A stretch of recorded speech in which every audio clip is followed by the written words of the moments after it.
Je voudrais situer le cadre de cette conférence de presse qui a pour thème, pour des raisons politiques, faut-il tuer sa maman? C'est le thème qui nous réunit ce matin. C'est pourquoi je voudrais présenter nos condoléances les plus sincères et attristées au président Laurent Gbagbo et à la famille. J'imagine quelle peut être la profonde douleur d'un fils mis dans une situation d'impossibilité d'accompagner la dépouille mortelle de sa mère à sa dernière demeure. Quelle tristesse! En ce moment de tristesse et d'émotion, j'invite tous les pro-Gbagbo à la tolérance, au pardon et surtout à la prière. Afin que l'âme de cette illustre digne mère repose en paix.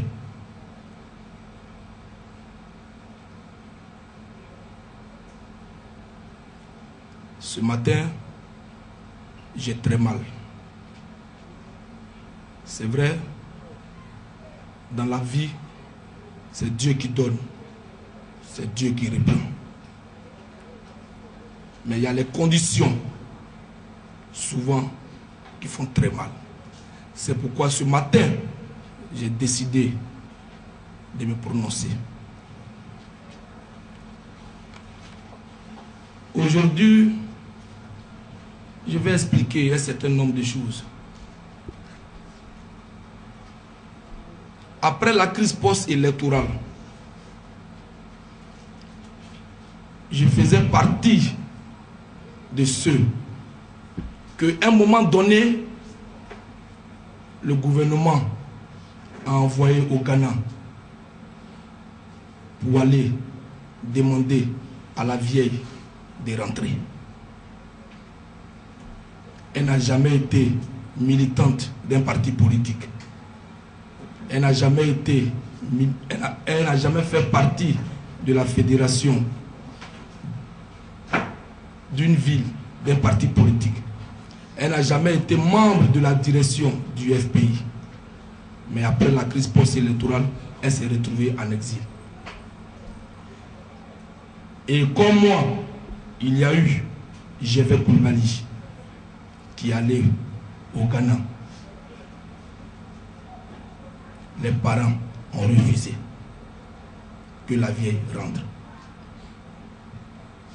Où le gouvernement a dit nous allons affecter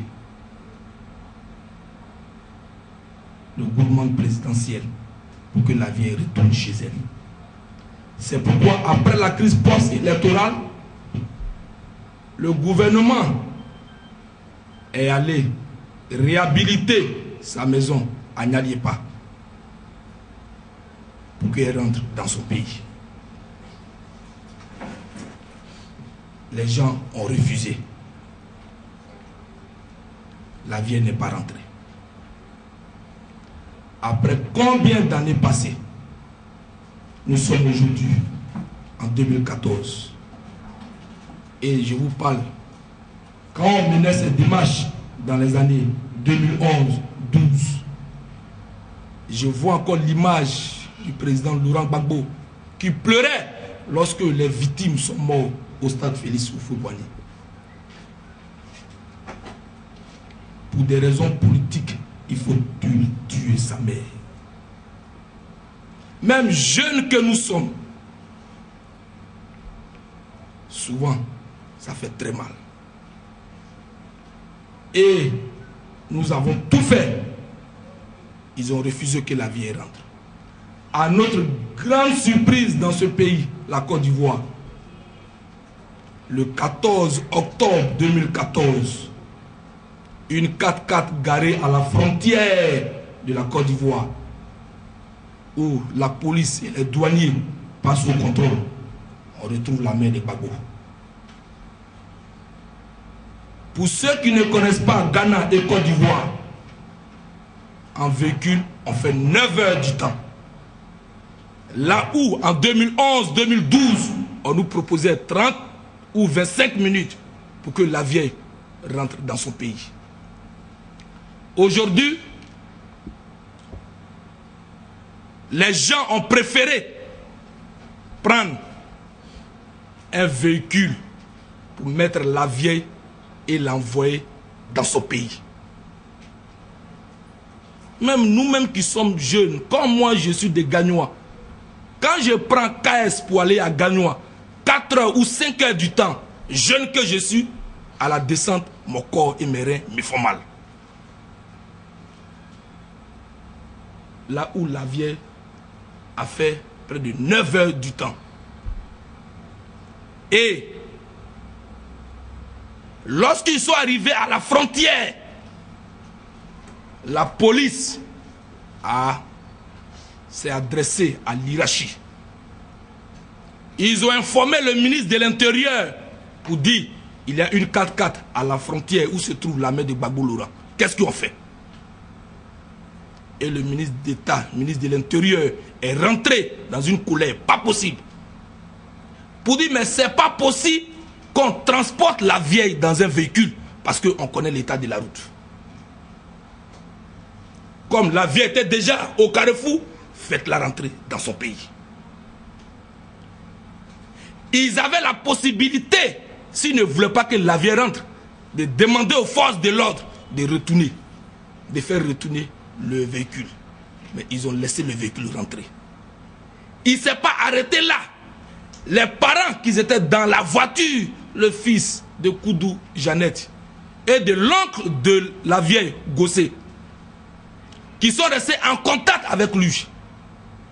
Il dit, comme la vieille était une longue distance, il faut qu'on l'envoie à la Pizan pour l'examiner et faire un bilan de santé.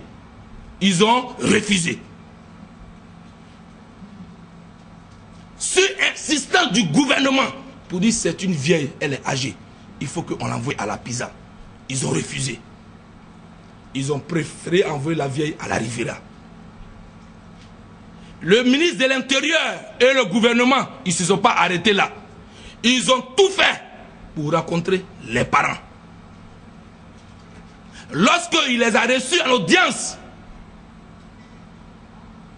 il a dit, c'est notre maman à nous tous. Il ne faut pas tout politiser dans la vie. Elle est vieille. Laissez, on va faire ces histoires. Laissez, ils vont hospitaliser la vieille à la Pizam, faire un bilan de santé et voir ce qui ne va pas. Le gouvernement a donné son OK. Là encore, les parents ont refusé. Et ils sont partis. Hier, ce qui me fait le plus mal, quand ils sont arrivés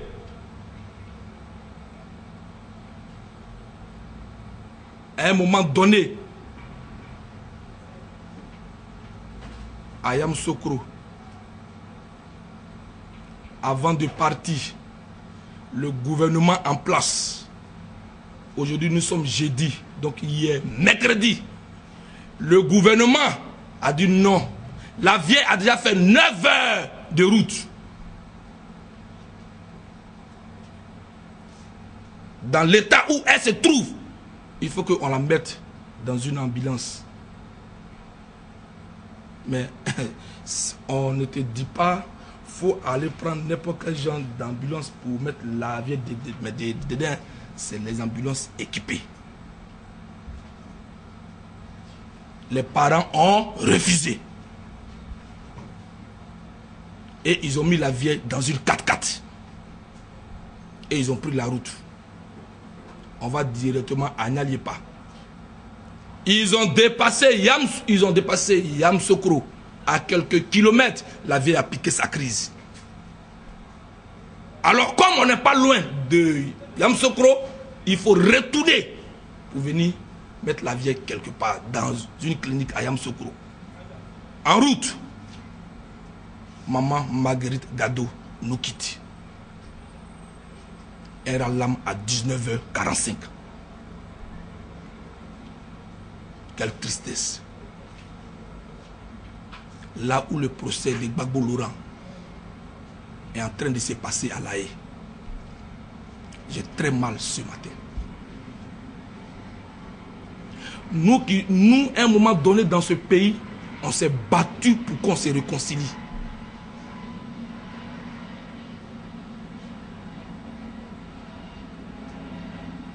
La mort de la vieille, ça vient pour piétiner la réconciliation par la faute des membres, pas tous les membres de la famille, mais une catégorie. Alors la vieille nous quitte à 19h45 hier.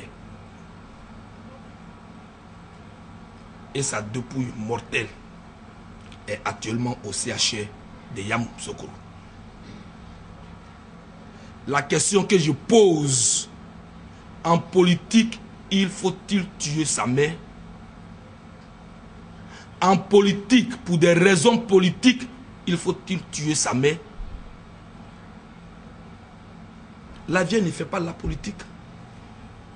Elle est vieille, il faut la laisser rentrer dans son pays. Mais ce que les gens ne savent pas, c'est l'existence de la vieille elle-même que les gens étaient obligés de la faire venir. Elle a insisté qu'elle veut retourner dans son village.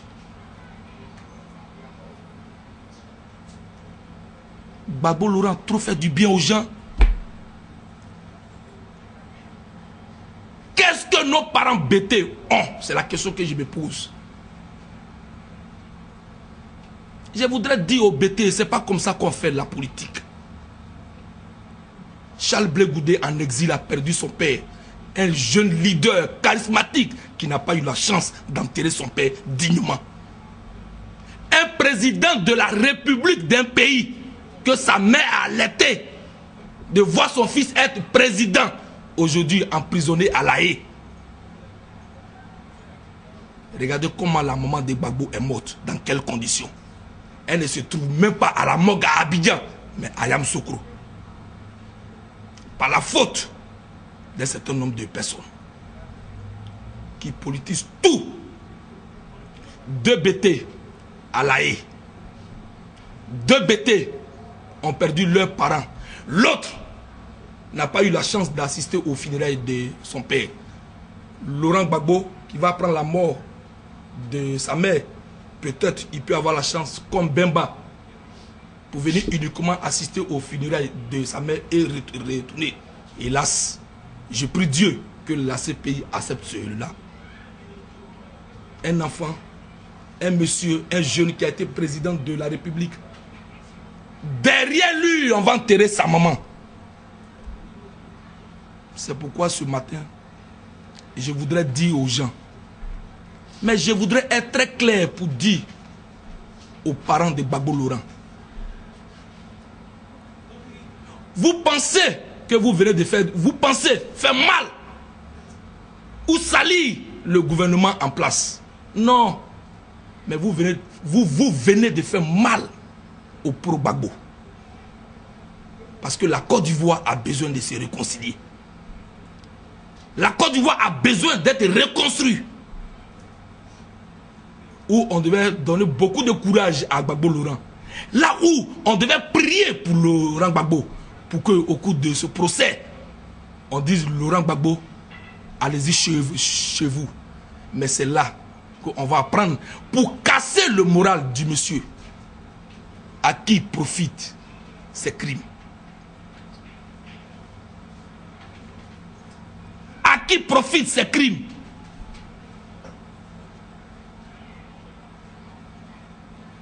les parents, on ne fait pas la politique comme ça. Les caciques du FPI, on ne fait pas la politique comme ça. Gbagbo Laurent vous a tout donné.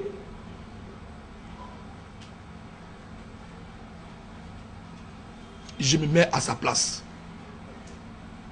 D'être loin de son pays et apprendre la mort de sa mère. Mais même si la famille refusait, les gens préfèrent prendre l'argent pour se nourrir. Les gens préfèrent prendre l'argent du pouvoir pour se nourrir. Les gens préfèrent prendre l'argent du pouvoir pour payer leurs biens. Les gens préfèrent prendre l'argent du pouvoir pour faire un certain nombre de choses. Mais les gens refusent l'argent du pouvoir pour sauver la vie de quelqu'un. Quelle méchanceté politique.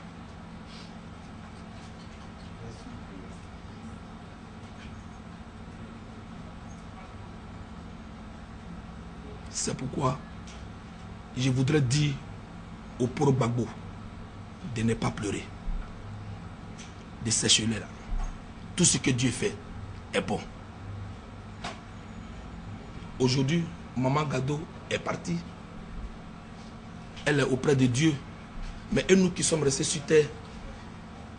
Et je vois sur les réseaux sociaux, les gens accusent le gouvernement. Quelle incohérence. Le gouvernement a quoi va voir?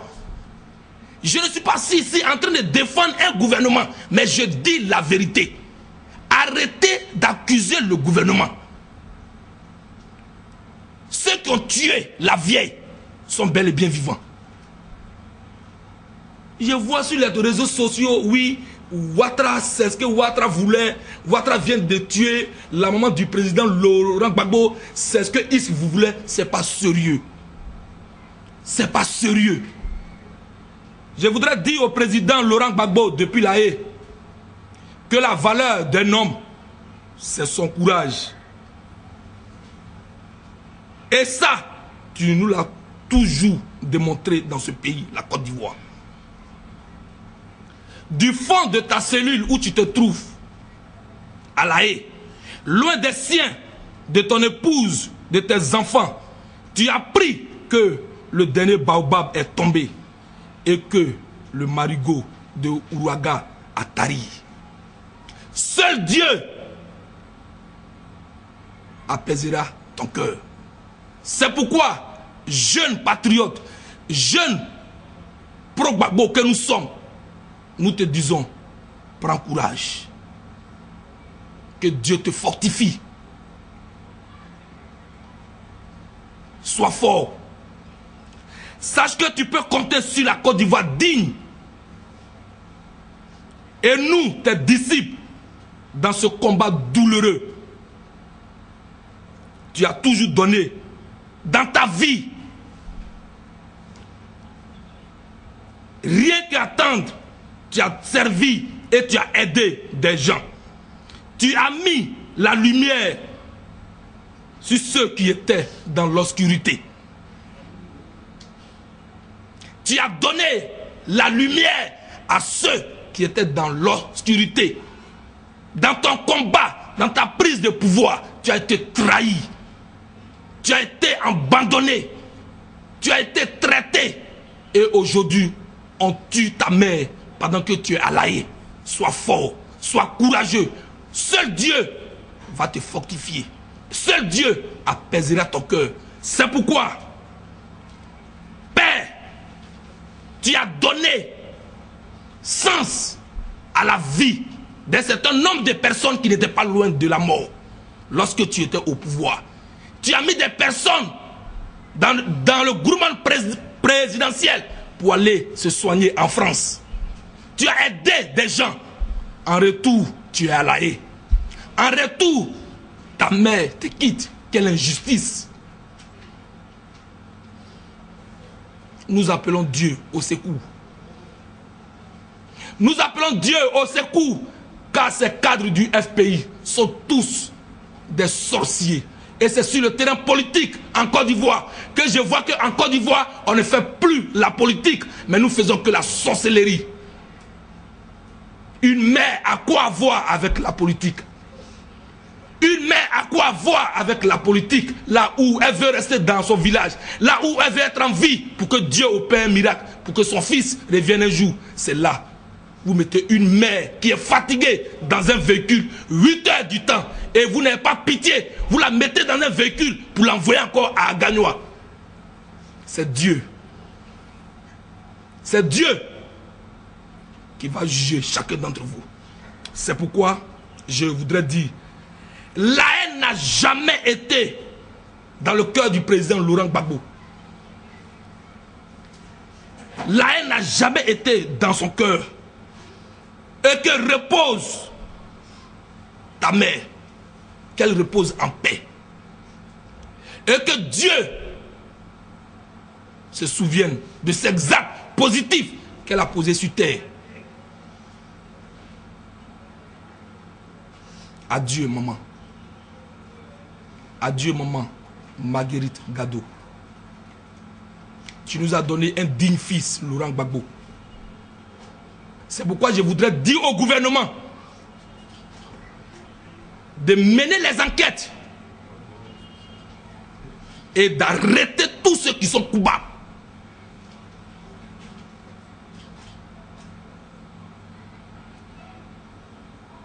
C'est de la méchanceté.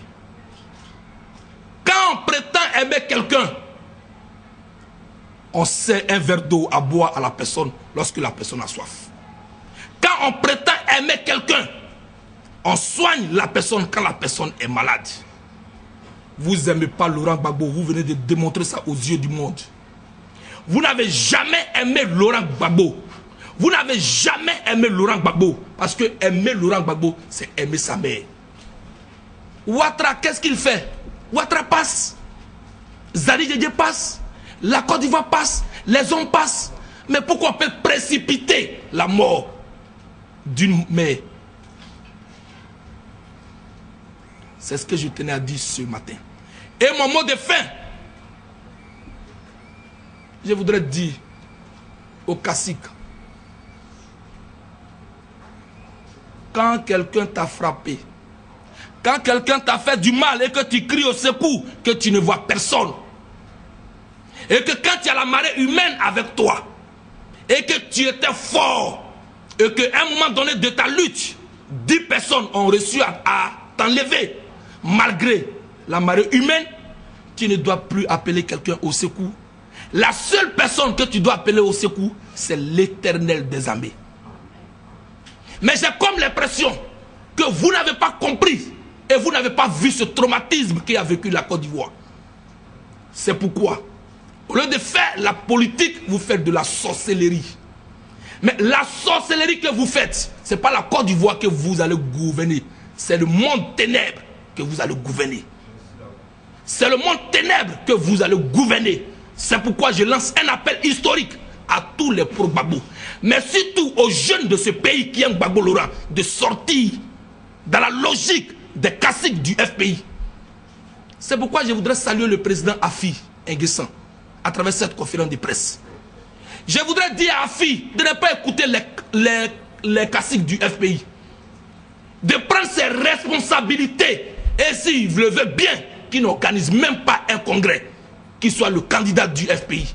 Parce que les caciques, on est fatigués. On est fatigués et la Côte d'Ivoire a vécu un traumatisme.